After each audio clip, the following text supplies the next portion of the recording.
The year was 1963, and in a Baltimore school district, students were required to recite a chapter of the Holy Bible or state the Lord's Prayer.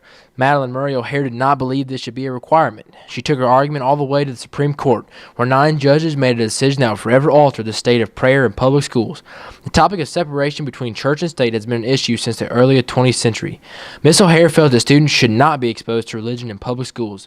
This argument would go to the court to have one final decision, but have numerous effects in the public school system that would impact the United States for years to come. The Constitution states Congress shall make no law respecting an establishment of religion or prohibiting the free exercise thereof. This means that Congress should take no part in the creating of restrictions of religion. Public school systems fall under the state jurisdiction. The state provides financial funding, and national standards are put into place for certain school bylaws. The separation of church and state often affects public schools. Contrary to private schools, public schools must follow the Constitution. The United States Constitution, citizens are given the right to express their religious beliefs, but tax-funded programs such as public schools cannot establish religion in their establishments, meaning a school official is required to allow acts of religion in schools. However, they are prohibited from endorsing religious behavior.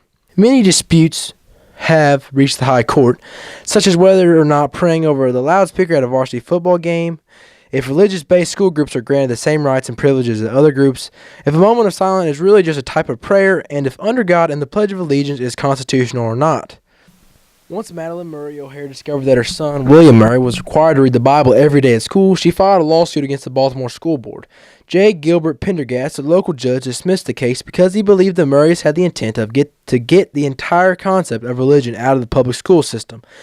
Then the case went to the Maryland Court of Appeals, which ruled that the First and 14th Amendment did not clearly prevent a close relationship between religion and government.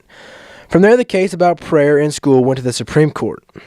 Leonard Kerpelman addressed the court in favor of the abolishment of prayer in schools. One of his first arguments was that in the Bill of Rights, the principle that church and state should remain divided in this country, a wall of separation between them. He also argued that it is not against the Constitution to study religion in schools, but this case was different because the school itself mandated the students must start their day with reading the Bible. His argument also stated that this practice, reciting the Bible each day, had been done for so long that it had become a tradition. However, that even though it had become a Maryland public school tradition, did not make it constitutional. He agreed with the judges if the students of the school wanted to get together and wanted to pray before school without a state ordinance that it would be constitutional.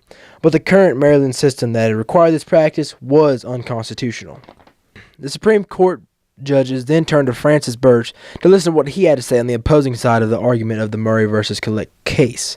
Then the court turned to Francis Birch to listen to what he had to say on the opposing side of the argument. Birch said that the practice of reading the Bible in the Maryland school district dated back to the 19th century, and that these practices represented more than religion itself. He also gave a brief synopsis of what the morning Bible recitings looked like in the Maryland school district. He believed that the matter belonged in the jurisdiction of the school district because they could truly decipher what was best for the students. He believed that the school authorities didn't require these practices because they were under regulation, but that it was for the benefits of the students. It began their day with a correct mindset of sobriety and purity. And then Mr. Birch took a seat and George Baker took the court to give his side of the story. Baker said since this practice was not a law and that students could exempt out of it, that it was constitutional. Then Thomas Finnan took the court to present his case.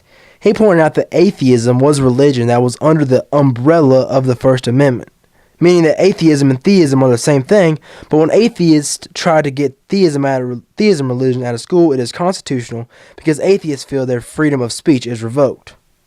He also said there is no difference between a school requiring a student to read the Bible and a school making a child say the word under God in the Pledge of Allegiance.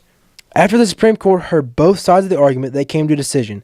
After an 8-1 vote, the Supreme Court voted to abolish prayer and Bible readings in public schools. There are 2 specific clauses in the United States Constitution these practices violated. The Establishment Clause, which states that Congress shall make no law involving religion, and the Free Exercise Clause, which states they cannot make laws regarding the free exercise of religion.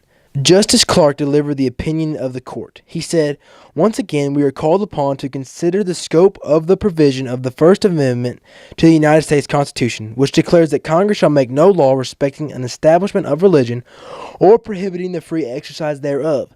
These companion cases present the issues and the religion of state actions requiring that schools begin each day with the readings from the Bible. While raising the basic questions under slightly different factual situation, the cases permit of joint In light of the history of the First Amendment and our cases interpreting and applying its requirements, we hold that the practices at issue and the laws requiring them are unconstitutional under the Establishment Clause as applied to the states through the 14th Amendment. This vote clarified the Constitution even further on what the government can and cannot do regarding religion. Schools can allow students to pray and cannot tell them that they cannot pray, but they cannot force someone to pray and in turn establish a religion.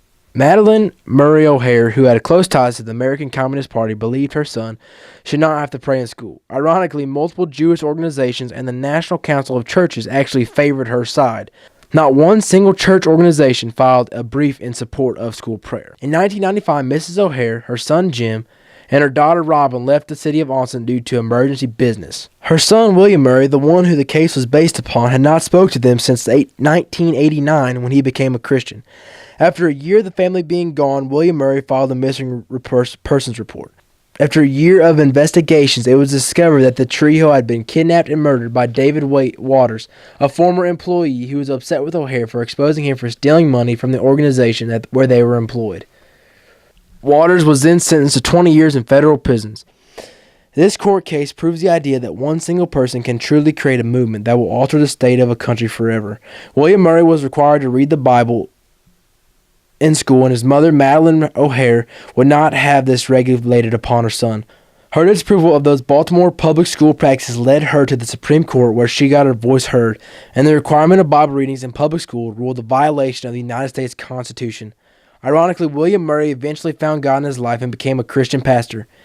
Even more ironically, he is a strong advocate for the reinstatement of prayer in public schools and has published multiple writings trying to have his own beliefs heard.